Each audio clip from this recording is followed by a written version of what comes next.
multiple robberies on Diwali.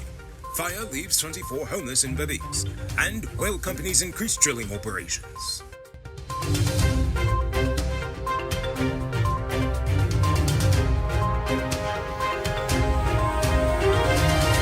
I am Rico Bulford, and this is Uncut News. Do you see news happening? Send us a tip on WhatsApp at 592-659-6151. 2 armed robberies carried out on Sunday night were captured on CCTV cameras. One took place at around 10:30 p.m. on Thomas Street, Kitty, while a family was returning home involving 2 bandits prowling Thomas Street. They were seen riding past the home before targeting the victims, 2 women and a child. The men snatched cell phones and some valuables from the victims before escaping on their bicycles.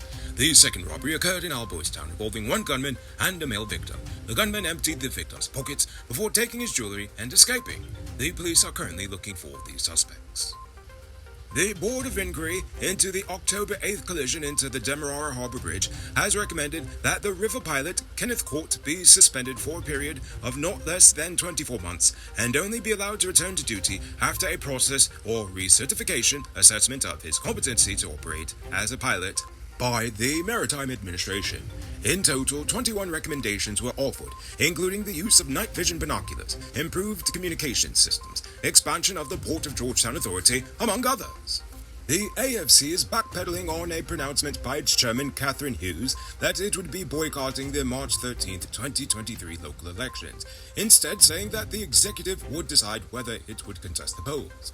AFC leader Kamraj Ramjatan said Hughes uttered a strong position that the priority should be ensuring that there is a credible voters list, rather before local or general elections. He said the AFC's national executive would reveal its position on the LGE after consultations with partners, members, and the wider society are held before 2023. Meanwhile, APNU has yet to give a definitive answer. A special general members meeting of the Guyana Public Service Cooperative Credit Union was dissolved on Monday due to a lack of a quorum. By law, a quarter of the members of the organization must be present for the meeting. According to the 2020 annual report, the Guyana Public Service Cooperative Credit Union has 23,033 members, of which a quarter is 5,758 members. However, only 253 showed up. It is unclear whether the boycott called by former credit union head Trevor Benn has had an impact on the turnout. His grouping wants the High Court to first consider a variation order on November 7th before Monday's meeting. Benn's faction said the meeting should not go ahead, citing several procedural flaws. Another date for the meeting has yet to be announced.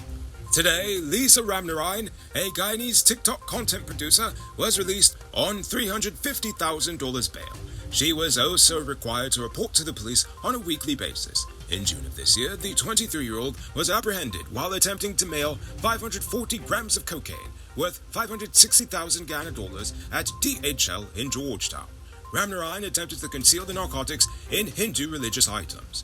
Ramnarine is scheduled to return to court on February 1st, 2023. It might not be robbery season, but the streets are still mean. That's why you need to get security for your home and business through Sheriff Security Service. Sheriff Security offers well-trained guards, armed and unarmed patrol, marine patrol, K-9 services. These people even got drones. Why? Because your security is their highest priority. You've seen the rest. Now hire the best. Hire Sheriff Security Service today. Now it's time to tell you about Best Buy's Car of the Month. Currently on sale is this 2016 Toyota Crown Athlete. It comes with Bluetooth mount rims, new tires, TV, CD, stereo, fog lamps, back camera, and much, much more.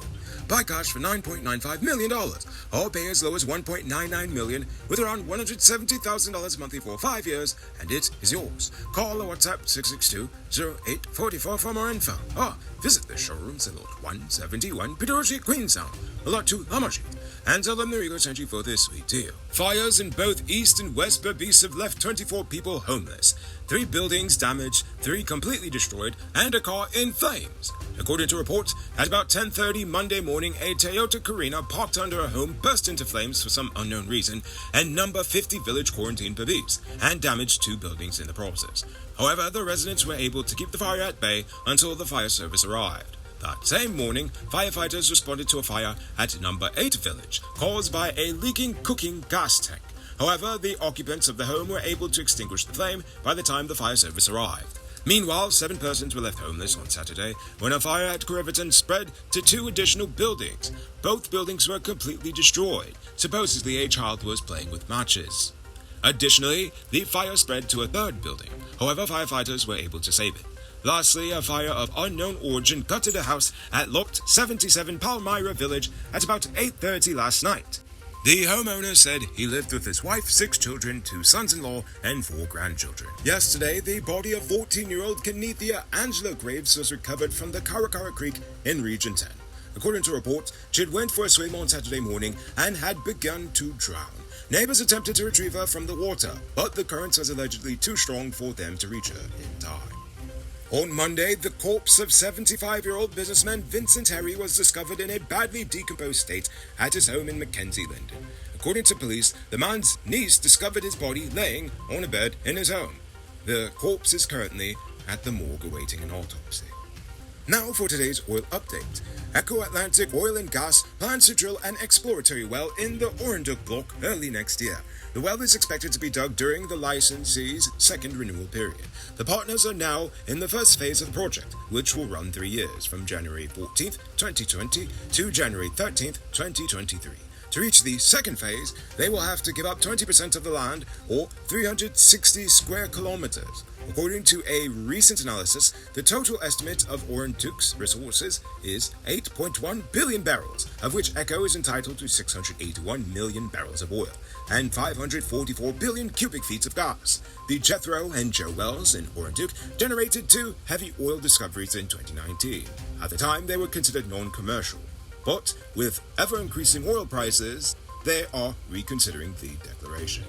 In other oil news, drilling operations are set to continue at the Fangtooth Reservoir in the Starbrook Block. Exxon has contracted Stena Drilling for the job.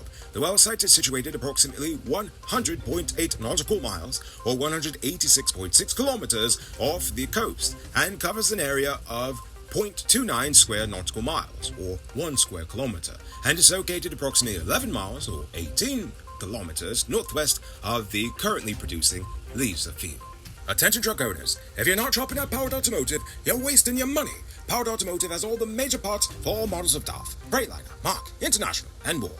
No need to knock your belly here. They have all the parts you need at prices you can afford. Visit them at Lot 491 EE Eccles, or call or WhatsApp them on telephone number 6970171.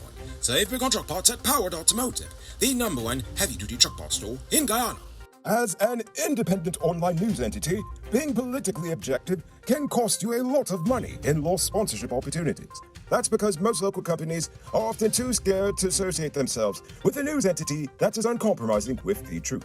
We do appreciate our sponsors, as their support is what has allowed us to maintain our integrity without fear and remain dedicated to you, our viewers. Every night, thousands of viewers rely on Uncut News because they are tired of the biased and poorly presented mainstream media in Guyana. But to truly compete, we need your help to grow Uncut News from being the most watched online news to the most watched news in Guyana, period. Help us by becoming a monthly subscriber today. There are special rewards at every subscription level, including your name in the credits, personalized gifts, and more. Your monthly contribution helps us to stay independent by spending less time worrying about paying the bills and more time on keeping you informed. So click the link in the description of this video and become a subscriber today.